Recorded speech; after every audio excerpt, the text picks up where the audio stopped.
Bonjour à tous, donc nouveau tuto pour ceux qui n'ont pas réussi à se connecter la dernière fois sur le cours, la session de cours Discord, ou ceux qui n'ont pas réussi à se lever à 14 heures du mat.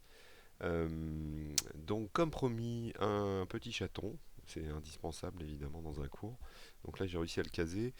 En plus c'est fort à propos, c'est pour savoir parmi toutes les solutions, c'est vrai, de tuning de la sérialisation. Il y en a plein.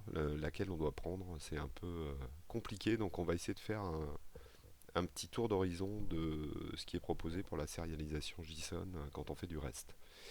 Alors du coup, j'ai mis en ligne sur GitHub un projet qui s'appelle Live Serialisation, vous pouvez récupérer, et qui va nous servir en fait de test des différentes solutions. Alors c'est un truc basique, je me suis un peu inspiré de ce que j'avais fait pour la série Live Security, appli Spring Boot. J'ai refactoré un peu le code pour qu'il soit moins moche. En l'occurrence, il y a une couche de service qui permet de récupérer les messages et les sauver, et de récupérer les utilisateurs, avec une implème qui est faite avec du statique, mais bon, peu importe, c'est pour la présentation. Donc, au niveau du modèle de données, on a comme la dernière fois des messages. Alors, sauf que là, c'est un petit peu plus réaliste dans le sens où les messages, ils sont postés par des utilisateurs et donc dans le modèle de données, on va mémoriser l'utilisateur qui a posté un message, ce qui paraît assez logique. Et de manière symétrique, évidemment, quand on a un utilisateur, donc classique, login, password, disadmin, j'ai repris le même principe que pour Spring Security, on a la liste des messages qui ont été postés par cet utilisateur-là. Donc c'est le cas d'utilisation classique, on a du 0n entre deux objets, et donc on a une relation bidirectionnelle. Un utilisateur peut avoir posté 0 à n messages, et un message est posté par un et un seul utilisateur. Voilà. Alors pour tout mettre tout ça en musique, un contrôleur reste très simple. Juste deux méthodes pour voir un petit peu ce que ça donne. Un post qui permet de poster un message, et donc qui va être enregistré dans la couche de service, et une méthode get qui permet de récupérer les messages d'un user. Alors particularité par rapport à ce qu'il y avait précédemment, le user en fait qui poste un message ou celui pour lequel on va lire les messages est mis dans l'URL. Donc slash utilisateur, alors les ID ici c'est les logins des utilisateurs, d'accord. Et donc on aura des URL avec les utilisateurs correspondants. Alors pour compléter le tout, j'ai juste rajouté dans le main un petit bin command line runner qui permet en fait de lancer une lambda ici en l'occurrence au démarrage de Spring Boot. Et donc là ce que je vais faire en fait tout simplement, c'est pour avoir une base de données non vide, je vais créer deux utilisateurs, Fred et admin, et l'utilisateur Fred va poster un nouveau message, et donc je sauvegarde tout ça en base. Donc on a déjà quelque chose pour démarrer. Et là du coup, petit test, donc si on lance tout ça,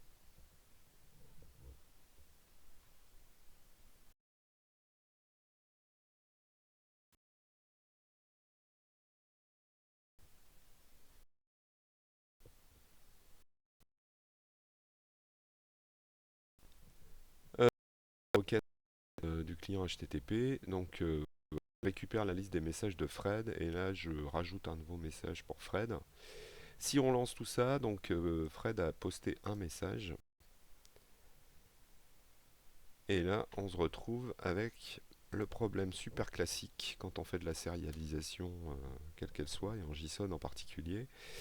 Vous voyez qu'il m'a fait un joli log. Si je remonte au tout début, donc il m'a bien mis mon 200, donc tout s'est bien passé, il a bien trouvé l'URL. Il a commencé à me renvoyer donc la liste des messages de Fred. Vous voyez le tableau qui commence. Donc il a commencé à sérialiser le premier message. Donc son ID c'est 1, le hello world, et du coup, qu'est-ce qu'il fait? Il tombe sur le champ utilisateur et il sérialise récursivement le champ utilisateur. Donc il sérialise les champs de l'utilisateur, login, password, Messages, la liste des messages postés par l'utilisateur, et là, c'est le drame, puisque il descend récursivement et il recommence à sérialiser le premier message, le 1. Et donc il va descendre dans une belle récursion infinie jusqu'à ce que la JVM déclare forfait. En l'occurrence, ça doit être au milieu. Voilà.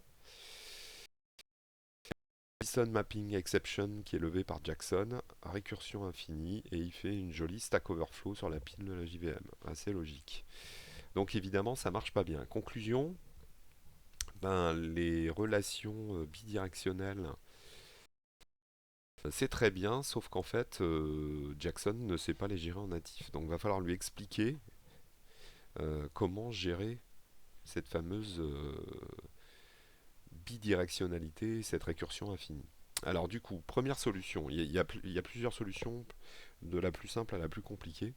La première solution, un peu radicale, qui est la plus simple, c'est la notation JSON-ignore, que vous devez connaître.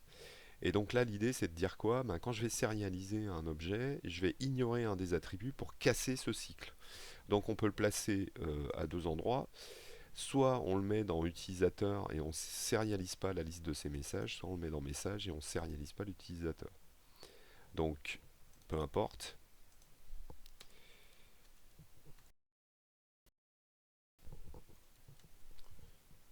Voilà. Je mets mon JSON ignore. Petite remarque en passant, sérialiser un utilisateur avec son mot de passe qui va se retrouver à se balader en JSON, c'est pas terrible non plus. Donc on peut le mettre évidemment sur le mot de passe. Du coup, si je relance tout ça,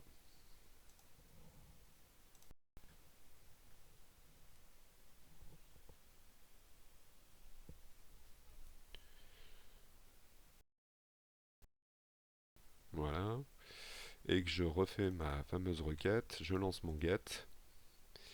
Donc là, il a bien sérialisé comme tout à l'heure. Il a commencé donc sur le message 1 Hello World. L'utilisateur c'était Fred. Il n'a pas sérialisé password parce que je lui ai dit de l'ignorer. Et il n'a pas sérialisé la liste des messages. Conclusion, il ne reboucle pas sur le message 1. Il s'arrête et j'ai plus ma récursion infinie. Euh, si je reposte un nouveau message, j'ai bien ma liste de messages. Alors vous voyez que par contre, évidemment, là c'est un peu stupide. Il me renvoie en fait à chaque fois les mêmes données puisqu'il va me sérialiser l'utilisateur sans la liste des messages, mais j'aurai toutes les données de l'utilisateur qui ne sont pas ignorées. Alors ça c'est la première solution, la plus simple. Euh, Évidemment ça reste un peu basique. Alors la deuxième solution qui est un peu plus évoluée, c'est d'utiliser les annotations JSON Manage Reference et JSON Back Reference. Le principe c'est quand on a du 0n, de lui dire en fait qui va être sérialisé dans la relation bidirectionnelle 0n. Donc le manage reference va être sérialisé et le back reference ne va pas être sérialisé. Donc si je reprends mon exemple ici, je vais prendre l'inverse de ce que j'ai fait ici. Donc là je vais faire un JSON manage reference pour lui demander de sérialiser la liste des messages d'un utilisateur, par exemple. Et par contre de l'autre côté, quand je vais être au niveau de l'utilisateur,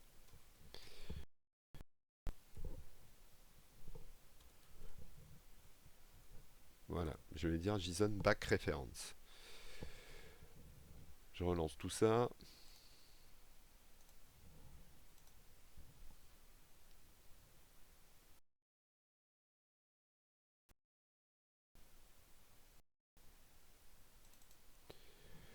Je relance mes requêtes.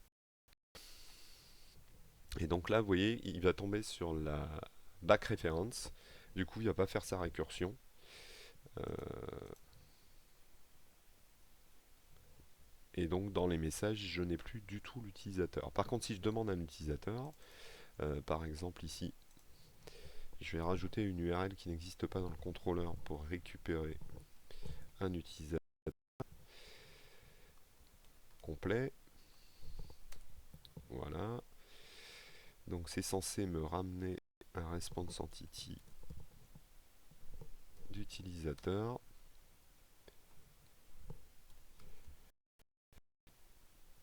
Je passe l'ID user et là ce que je vais ramener, j'appelle la couche de service, je fais un find utilisateur, un optional, donc je suppose que je l'ai, j'envoie un get, je devrais le contrôler.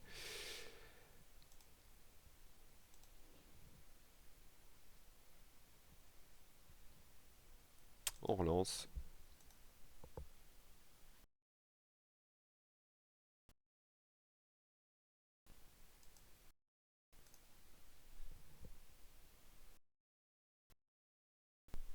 Voilà.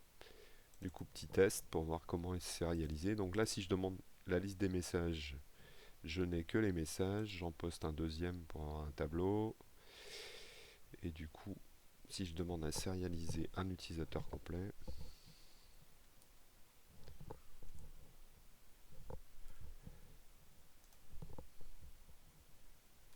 voilà. Donc là, il me sérialise. J'ai toujours mon JSON ignore sur le mot de passe, donc je ne l'ai pas. Et il me sérialise donc la liste des messages de l'utilisateur. Et dès qu'il tombe sur la back reference, en l'occurrence ici, il s'arrête. Donc il ne me resérialise pas l'utilisateur à l'intérieur de... Donc là j'ai un utilisateur qui tient à peu près la route.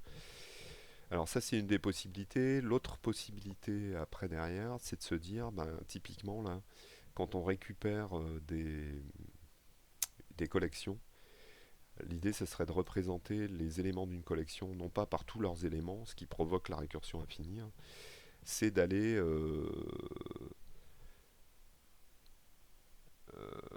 les représenter uniquement par leur ID. Donc là, on pourrait imaginer par exemple que quand on demande la liste, quand on a la liste des messages de Fred dans l'utilisateur, on met juste les ID. Et si on veut avoir les messages, on va les chercher en utilisant ces fameux ID.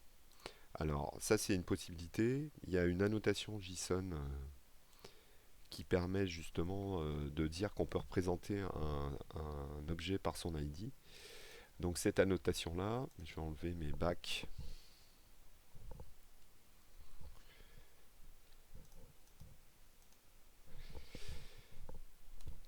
Référence. Cette annotation là, c'est un @json identity info. Donc on peut lui préciser en fait comment représenter un objet par son identité et cette identité va remplacer la représentation de l'objet. Alors pour que ça marche, il lui faut un générateur, donc il faut lui préciser quel générateur on va utiliser. Et le générateur le plus simple, le plus classique, c'est un Object ID Generator qui est fourni, Generators, pardon. Voilà. Et ce générateur, le plus simple, c'est qu'il aille chercher en fait un attribut dans la classe. Donc c'est un property generator .class et quand on va chercher une propriété, quelle est la property qu'il va utiliser pour générer l'ID. Donc en l'occurrence ici c'est assez simple puisqu'en fait nos objets ont tous des ID. Donc en l'occurrence ici je vais lui dire que c'est un ID. Donc là je lui dis que le message peut être représenté par son ID. Je peux le faire ça pour tous les objets. Donc là je vais enlever mon manage reference. Et du coup je redémarre tout ça. Donc là je l'ai mis que du côté message.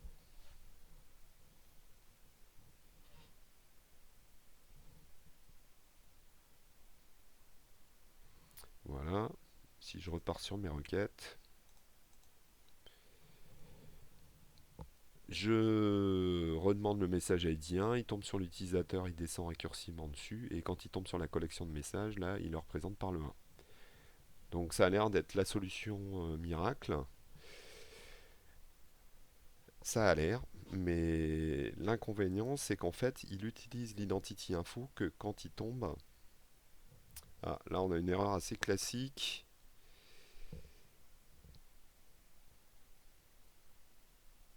il n'arrive pas en fait à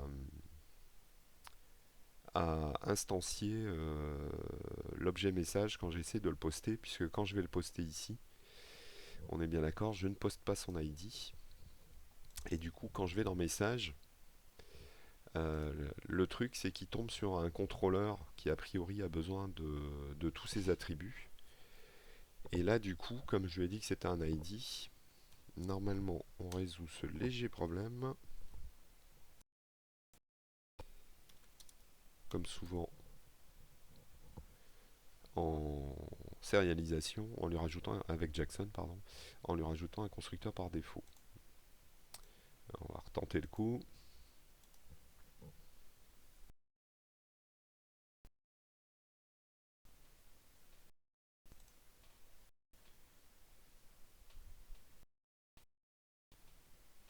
Voilà, je repars sur mes requêtes. C'est mon poste qui avait planté. Donc là, vous voyez que le poste a réussi. Et je vous rappelle que le poste renvoie l'objet avec toutes ses caractéristiques. Donc en l'occurrence, il lui donne un ID et il lui attribue un ID automatique quand on poste un nouveau message.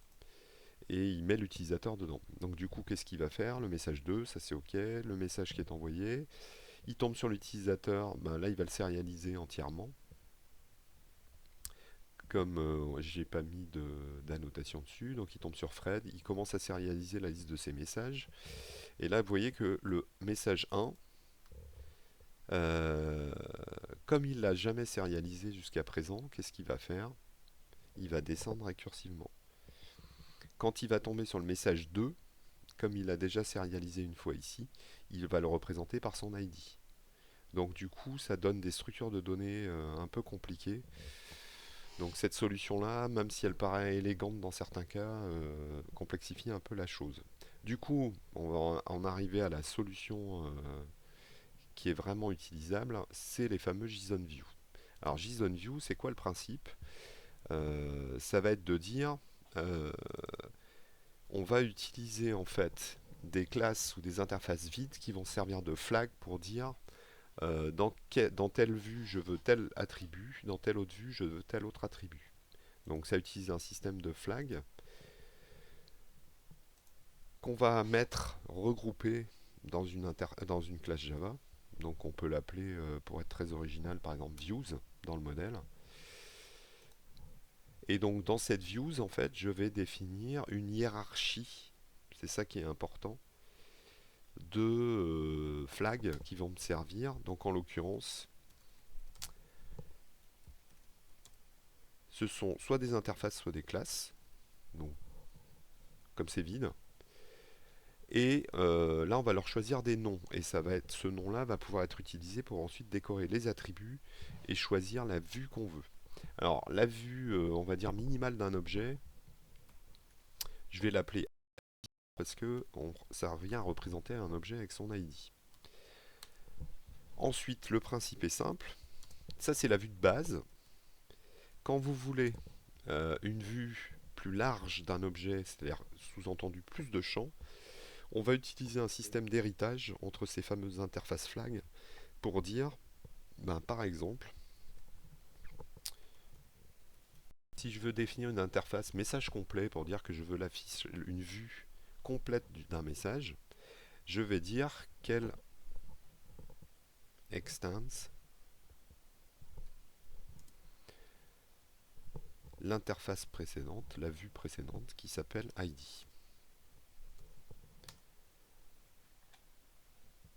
Donc l'idée en fait c'est de faire toute une hiérarchie d'héritage entre les différents éléments pour dire ben, telle vue extends telle autre et ainsi de suite. J'ai oublié interface, pardon. Euh, et donc réutiliser ces vues après un moment où on va sérialiser les objets. Du coup, ici, vous vous souvenez, notre problème initial, c'était de casser la récursion qui était liée au cycle dans les références entre objets. Et là, l'idée, ça va être de dire quoi? Ben, soit je choisis un message complet, donc ça sera l'ID d'un message par exemple et tout ce qui va avec, Et dans ces cas-là, je vais représenter les utilisateurs uniquement par leur ID. Soit je veux l'utilisateur complet.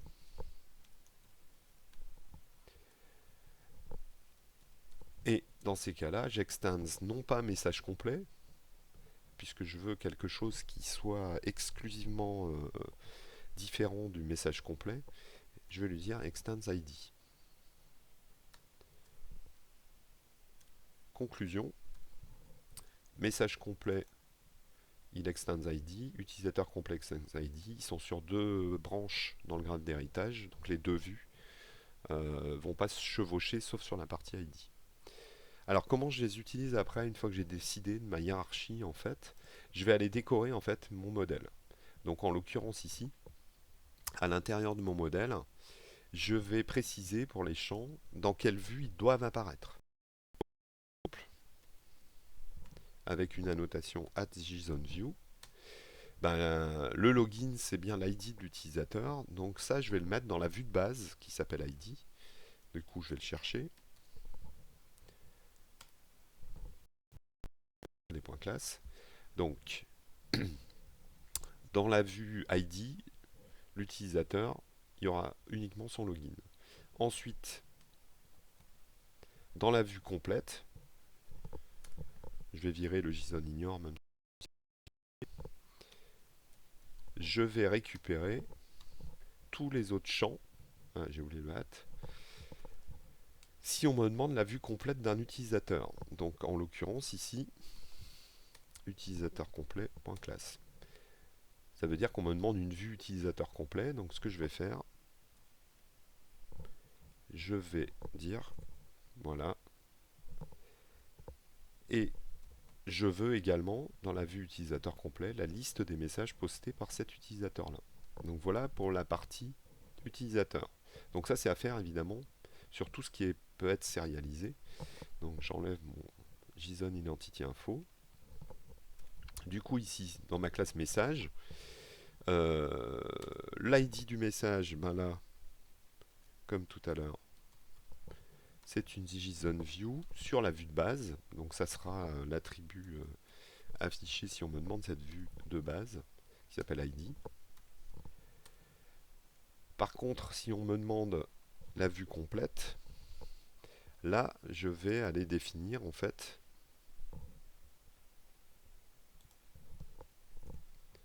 non plus la JSON View ID, mais message complet. Donc je n'enverrai ces champs-là que si on me demande un message complet. Et l'utilisateur de la même manière.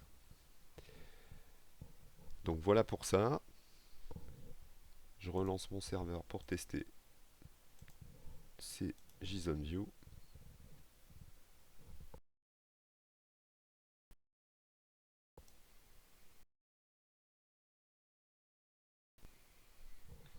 Voilà.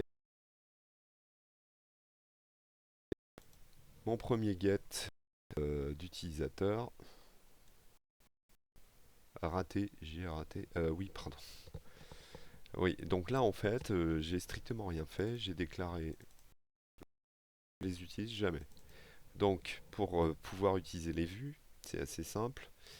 Il va falloir qu'on lui précise à chaque fois qu'on demande une sérialisation, donc dans le contrôleur pour être précis, si on veut utiliser une vue ou pas et quelle vue on veut utiliser. Donc là, l'idée, ça va être dans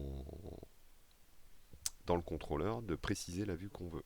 Si vous ne le mettez pas, comme vous venez de le voir, il prend aucune vue, donc la sérialisation par défaut, et donc il refait une jolie récursion infinie. Bon, du coup, ici, en plus de mes post get mapping habituels, en fait, la JSON view à utiliser. Du coup, je vais chercher dans mes views, comme tout à l'heure, et là, je vais lui choisir la vue à utiliser. Donc là, typiquement, je suis en train, alors il faut voir à chaque cas d'utilisation ce dont on a besoin.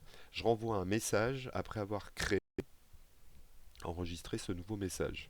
Donc là, ce qui m'intéresse, c'est d'avoir le message complet avec son ID, le texte et ainsi de suite, et l'utilisateur.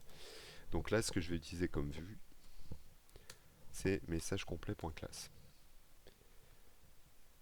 Alors petite remarque, vous avez le droit de mettre un attribut quand vous avez des graphes d'héritage qui sont distincts.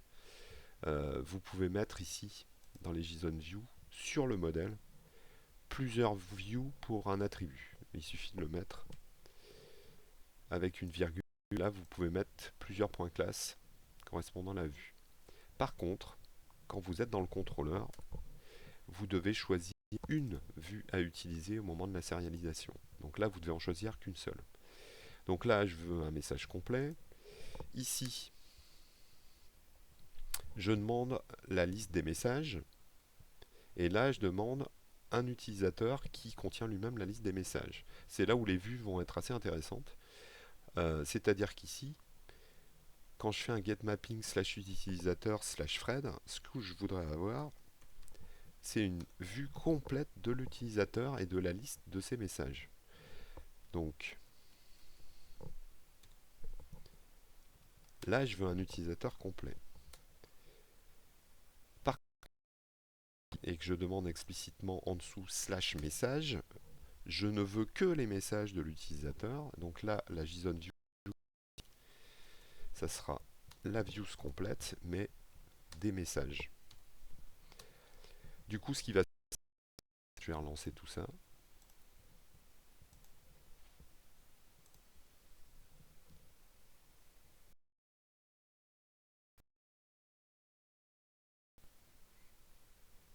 Voilà. Ce qui va se passer, c'est que quand il va tomber sur la vue utilisateur complet, on va le tester, je vais poster ici un nouveau message pour en avoir deux. Voilà. Donc, soit je demande l'utilisateur ici à la racine, et dans ces cas-là, il va m'envoyer la vue complète utilisateur. Conclusion, il ne sera pas en mode vue complète message, puisque c'est deux héritages séparés. Et donc, il ne me sérialisera pas la liste des messages complets en créant une récursion, puisqu'il retomberait sur l'utilisateur. Il va uniquement m'afficher l'ID, puisque c'est uniquement ça, puisque la vue utilisateur complet extends ID, il va quand même me garder la vue ID des messages. Donc là, c'est pas mal. On a l'utilisateur en entier et uniquement les ID des messages, donc on n'a pas de récursion infinie. Et si je demande avec /message, là, je lui ai mis explicitement une vue message complet. Et donc là, il m'affiche le message, l'ID du message, son texte, donc c'est la collection.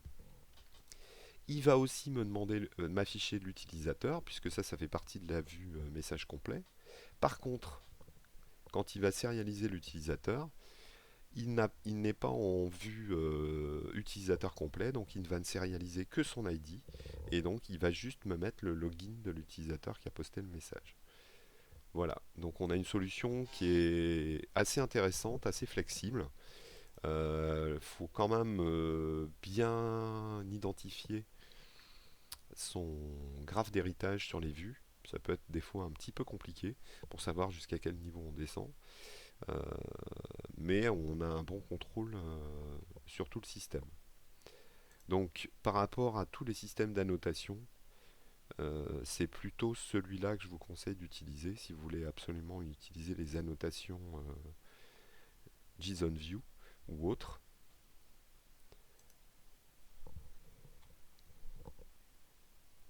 Alors ça c'est un petit tour d'horizon des annotations fournies par Jackson. C'est la première possibilité. Après, il y a une autre possibilité, c'est les fameux DTO. Donc l'idée c'est de se dire, ben non, je vais faire une nouvelle branche ici, que je vais appeler DTO. Je veux savoir exactement ce que je renvoie comme info et je ne veux pas mettre des annotations partout dans mon code pour le faire. Donc la méthode qui vous permet de choisir exactement ce que vous faites, c'est d'utiliser des DTO, Data Transfer Object, et donc d'avoir en fait pour chaque classe de votre modèle d'origine, qui peut contenir plein d'annotations différentes liées au backend que vous avez choisi, genre Attentity et ainsi de suite. Donc ils vont être liés à la base de données. Et donc là, l'idée, c'est de dire, ben, comme je vais renvoyer des objets sérialisés, je voudrais pouvoir choisir exactement ce que je vais faire dedans. Du coup, l'idée, c'est dans un autre package, par exemple DTO, je vais créer en fait euh, des objets qui seront une extraction uniquement de mes objets d'origine où je n'aurai pas tous les champs. Donc, par exemple, je vais prendre cela. Voilà. Donc, je vais prendre un message DTO. Et là, on voit que, ben, comme c'est nous qui écrivons le code, on peut faire exactement ce qu'on veut. Donc, moi, mon idée, en fait, simplement, quand j'affiche un message, j'ai pas envie d'avoir l'utilisateur, sa date de naissance et ainsi de suite. J'ai juste besoin, en fait, d'avoir le login de l'utilisateur qui a posté ce message-là. Ça me suffit. Dans tous mes cas d'utilisation et d'échange entre clients et serveurs, affichage web et autres, ça sera suffisant. Donc du coup, là, je choisis explicitement que je vais mettre un champ chaîne de caractères qui va représenter le login de l'utilisateur. Je laisse le champ utilisateur. Euh, j'ai mon constructeur par défaut, mon constructeur qui prend tous les paramètres, mes getters, mes setters, enfin c'est un objet Java Pojo de base. Même chose pour l'utilisateur DTO. Et là, je me dis, ben, le login, le mot de passe isadmin, donc le password, là, typiquement, on pourrait l'enlever. Mais par contre, quand je veux sérialiser et transférer la liste des messages d'un utilisateur, ce que j'aimerais, en fait, c'est pas avoir la liste complète des messages avec un texte de 20 km de long. Je voudrais juste la liste des ID des messages qu'il a postés, cet utilisateur-là. Donc, vous voyez, je reprends, je modifie mon modèle de base en gardant certains attributs, en enlevant d'autres, et ainsi de suite. Euh, voilà, donc là j'ai mes jolis DTO. Alors ensuite, il y a deux techniques. La première technique, ça va être en fait d'écrire des méthodes de conversion dans tous les sens. Donc on peut écrire des méthodes qui vont prendre un message, le transformer en message DTO, et ensuite écrire une nouvelle méthode qui prend un message DTO qui le transforme en message. Et la même chose pour toutes les classes du modèle. Donc vous voyez bien que ça fait rapidement pas mal de méthodes à écrire.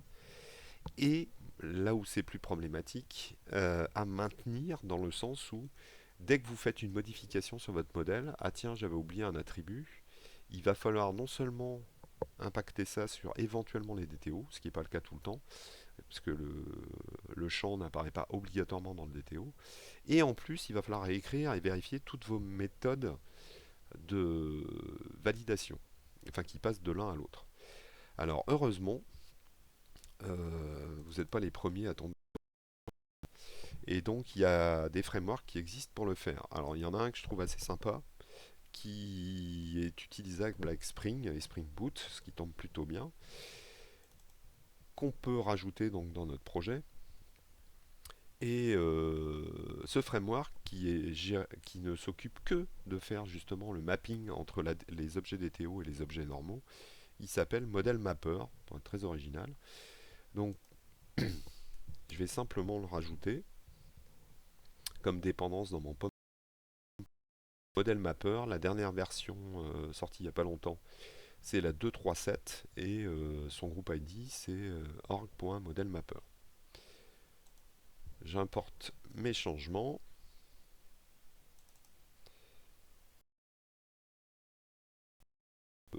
D'inclusion dans Spring est assez simple. On ne peut pas faire plus simple. Quand on veut utiliser cette librairie et le model mapper dedans, on déclare un bin tout simplement. Donc là, je vais le mettre directement dans la classe main avec le Spring Boot Application. Et donc, comme d'habitude, je vais renvoyer un objet model mapper que je pourrais, puisqu'il va être défini comme bin, il sera donc utilisable partout. Donc en l'occurrence, je vais simplement faire un model mapper égale new injecté partout où j'en ai besoin. Et évidemment, je return ce new model mapper. Voilà. Donc, j'ai ce fameux mapper là qui est censé m'aider. Du coup, j'ai mon modèle avec ses classes de base, les DTO correspondants dans mon package DTO. Et du coup, là, l'idée, ça va être de se dire, hein, je vais virer mes JSON view, pardon. Ça va être de dire, en fait, au niveau,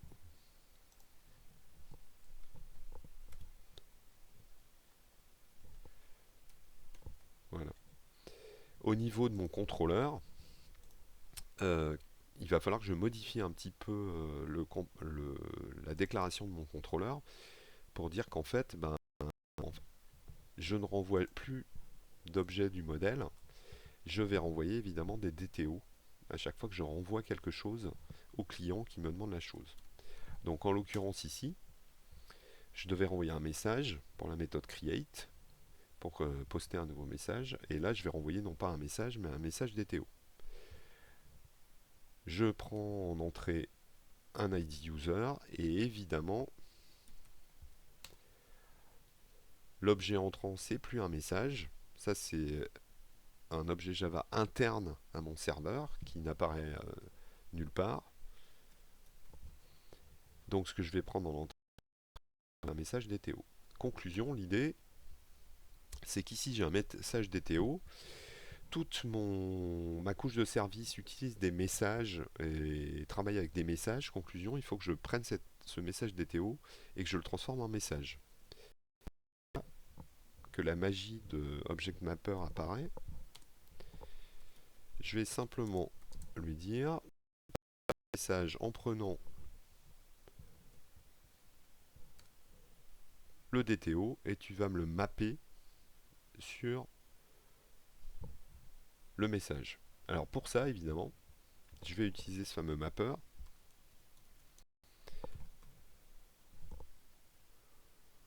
Pardon, modèle mapper.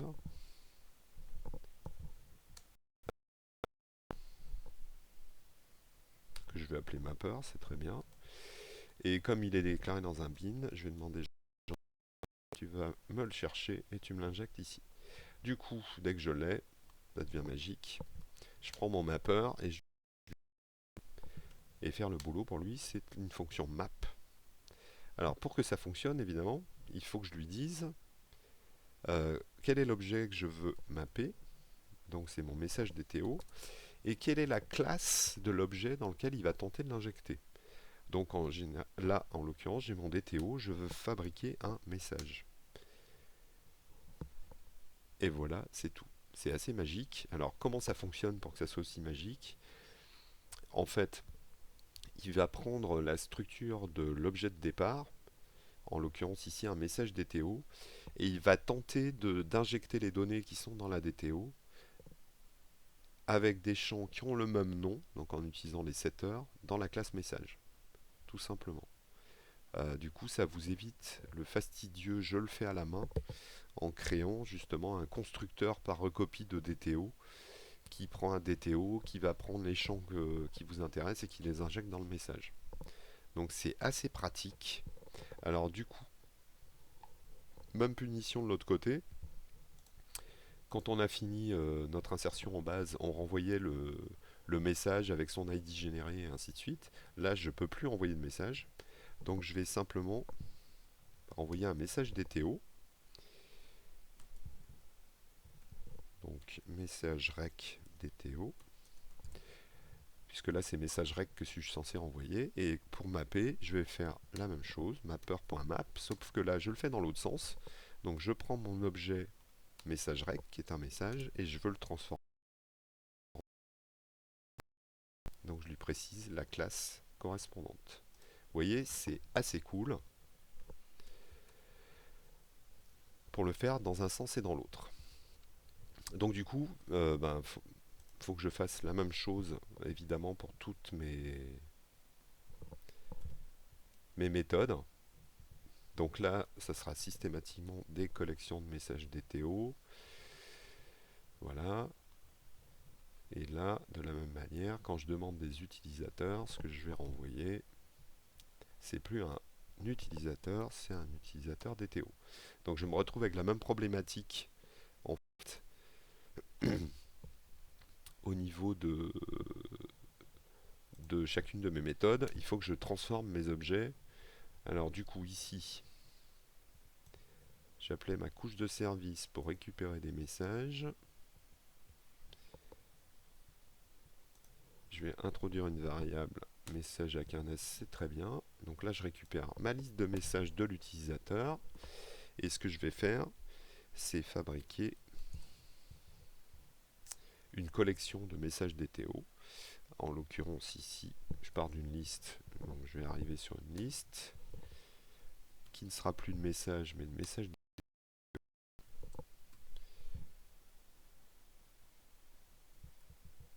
messages DTO. Du coup, ici, pour faire le mapping, un petit peu plus compliqué, j'ai une collection. Je prends mes messages, je les stream, je les map. Donc l'idée, c'est que je vais les prendre un par un, et pour chaque message, je vais le transformer, voilà, en message DTO correspondant. Et pour ça, je fais comme d'habitude, j'appelle mon map. Je lui donne ce que je veux mapper, le message, et je lui dis en quoi je le map. Donc je veux le mapper en message DTO.class. Il va les mapper un par un dans le stream. J'ai plus qu'à récupérer le résultat et à renvoyer le tout. Et même principe ici. Alors je vais extraire une variable locale. Ça sera plus propre. Voilà, je récupère mon utilisateur et une fois que j'ai mon utilisateur,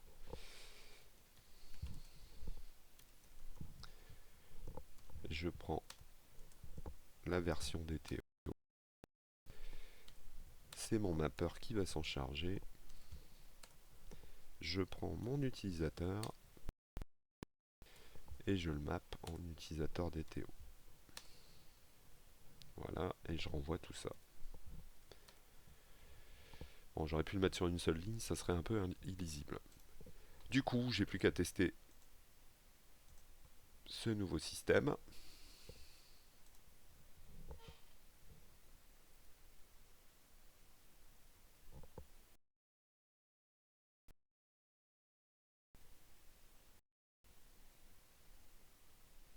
Voilà, c'est démarré.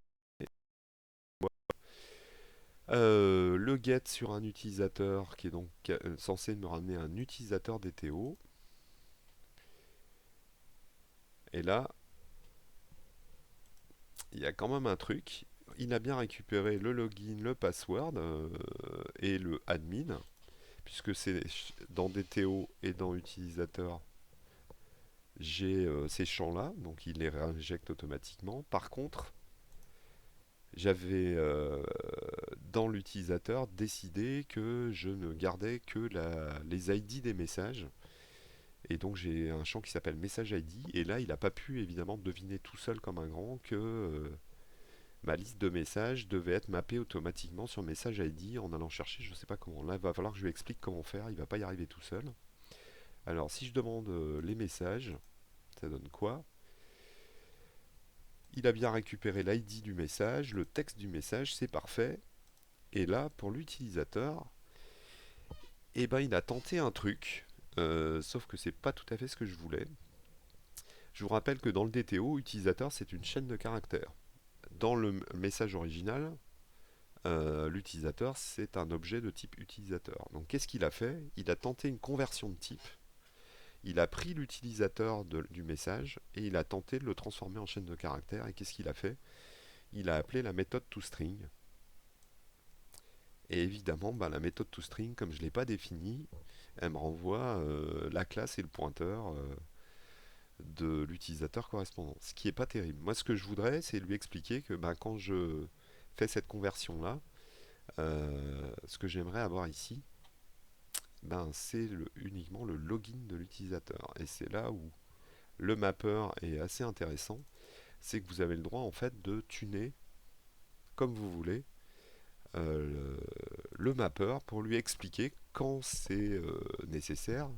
Si vos champs ont le même type, le même nom, ou même pas le même type, mais le même nom, il essaye de se débrouiller, mais dans certains cas, il va quand même falloir lui expliquer le particulier que vous voulez gérer. Alors, ça se fait de manière relativement simple. Quand vous fabriquez votre modèle mapper, donc là j'avais pris celui de base, hein, j'ai renvoyé directement le new. Donc il y a toute la mécanique qui est derrière. On peut lui rajouter en plus des trucs pour lui dire tu vas rajouter dans ta table de mapping, s'il te plaît, un mapping particulier. Donc là par exemple, je fais un type map.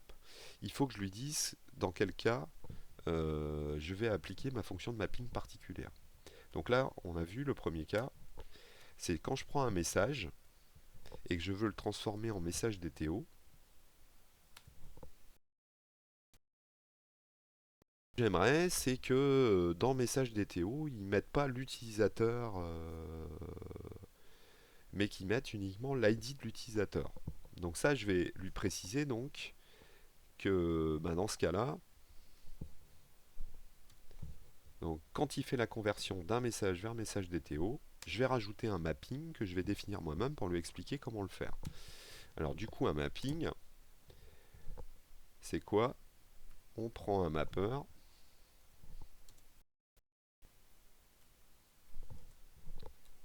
et ce mapper, alors pourquoi il m'a pris modèle mapper? Oui, si tu veux. Ouais. Et ce mapper, en fait, on va lui expliquer comment le faire. Alors la syntaxe, elle est toujours la même, pardon. Il est un peu perdu dans les parenthèses et dans les accolades, et moi aussi. Voilà. Donc ce mapper, en fait, il va falloir lui dire donc euh, quand tu veux mapper quelque chose de ce type-là, et ben tu vas être obligé de rajouter un map.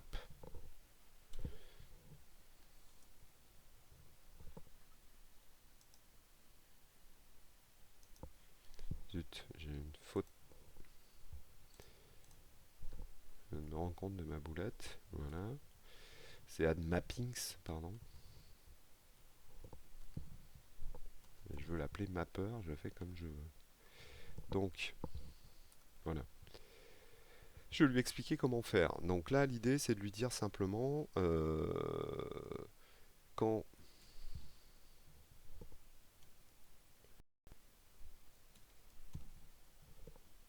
on va te demander de mapper ce fameux objet message vers message DTO, tu vas aller chercher le login de l'utilisateur depuis le message que tu es en train de sérialiser. Donc là, je prends la source, je fais source.getUtilisateur.getID, sous-entendu ici getLogin. Donc je prends le login de l'utilisateur. Donc vous voyez, je descends récursivement pour aller chercher l'attribut qui m'intéresse. Et cet attribut-là, tu vas l'injecter en appelant la méthode setUtilisateur de message DTO. Alors setUtilisateur, elle prend en paramètre une chaîne de caractères et pas un utilisateur comme les types sont différents. Donc là, je lui dis exactement quel attribut aller chercher. Du coup, si je fais ça, je relance mon truc.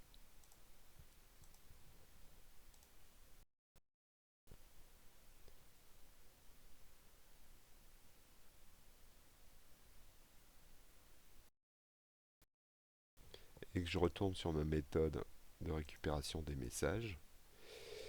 Oh, chouette. Là, du coup, vous voyez, quand il a voulu injecter l'utilisateur du message, qui est un utilisateur, dans l'utilisateur du message DTO, qui est une chaîne de caractères, il a appliqué ma fonction de mapping, et donc il est allé chercher ma fonction de conversion. Alors, vous vous souvenez, le deuxième problème, c'était ici. Il ne sait pas, en fait, ce qui est normal, comment fabriquer des messages ID. Alors du coup, il y a encore une solution pour ça. Donc là, l'idée, ça va être de procéder de la même manière, sauf qu'il va falloir lui expliquer. Là, on a une conversion un peu plus compliquée à faire. Dans le premier cas, on allait chercher un attribut, il n'y avait aucune conversion, on récupérait le login qui était une chaîne et on appelait cet utilisateur avec.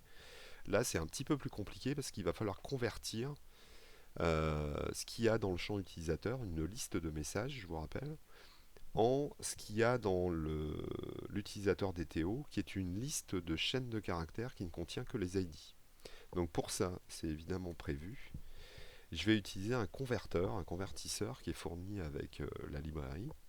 Et donc je vais lui expliquer ce que je veux faire. Donc je vais prendre un converteur qui va prendre en entrée une liste de messages. Voilà.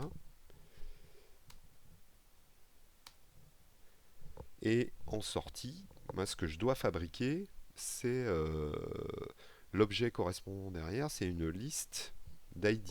Alors je vous rappelle qu'une liste d'ID de messages, les ID de messages, c'est des longues Java. Et donc du coup, voilà. Et ce convertisseur, je vais appeler ça toList ID, par exemple.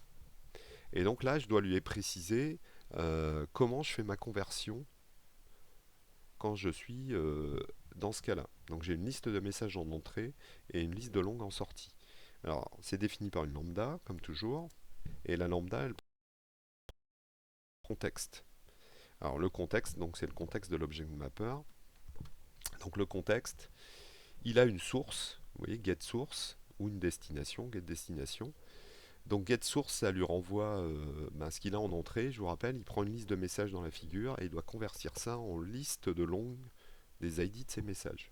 Donc je vais demander la source. Donc là, je suis sur la liste des messages. Et donc mon idée, c'est de dire, je prends ma liste de messages, je vais fabriquer une liste d'ID à partir de ça. Bon, vous êtes habitués, je stream, j'applique une fonction de map, et du coup, je vais aller chercher l'ID du message pour chaque message. Donc la manière la plus courte de l'écrire, c'est message .getID. Donc il va prendre chaque message, il va en extraire son ID. Donc là, je suis avec des longues. J'ai plus qu'à faire l'option finale. Je collecte tout ça dans une belle liste et je me retrouve avec le résultat qui est une liste de longues. Donc là, je lui ai expliqué comment faire la conversion. Maintenant, il faut que je lui explique dans quel cas utiliser mon convertisseur. Donc je fais comme tout à l'heure. Je prends le modèle mapper que j'ai fabriqué au début, là, dans lequel j'ai rajouté ma première règle, et je vais lui rajouter une deuxième règle de conversion de type. Alors là, la conversion, on est d'accord, c'est quand on part d'un utilisateur et qu'on veut le transformer en utilisateur. Voilà. Donc, je vais lui dire, quand tu veux convertir un utilisateur vers un utilisateur DTO, s'il te plaît, alors prenez bien add mapping, c'est pas add mapping. Je vais faire ajouter un mapping, et là du coup, je prends mon mapper et je vais faire le boulot. Voilà. Alors du coup, c'est quoi faire mon boulot à partir du mapper? Alors il y a une syntaxe particulière. Je vais lui demander comme tout à l'heure de faire la conversion. Sauf que là, je vais lui dire using. Tu vas utiliser le converteur que je t'ai donné au-dessus, liste en liste. Donc je lui donne le nom de ma lambda du dessus. Là. Tu vas utiliser cette fonction de conversion pour faire le map entre utilisateur.getMessage, les messages, il va lancer la fonction de conversion dessus, il va me fabriquer une liste d'ID de messages, et j'ai plus qu'à les injecter dans mon utilisateur DTO. Et donc là, pour l'injecter, je vais simplement appeler set message ID. Il faut que je lui dise où l'injecter, puisque ça, il ne peut pas le deviner, le nom de l'attribut ne correspond pas du tout. Un petit point virgule, et voilà. Alors, le résultat.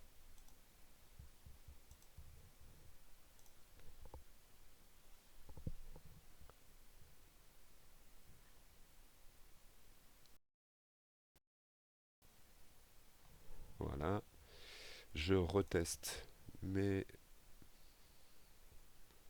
Alors, je vais poster un nouveau message. Voilà. Donc là, ça fonctionne bien. Le message renvoyé, c'est un DTO. Il me renvoie bien avec mon premier convertisseur. Il va chercher mon premier pardon, c'est pas un convertisseur.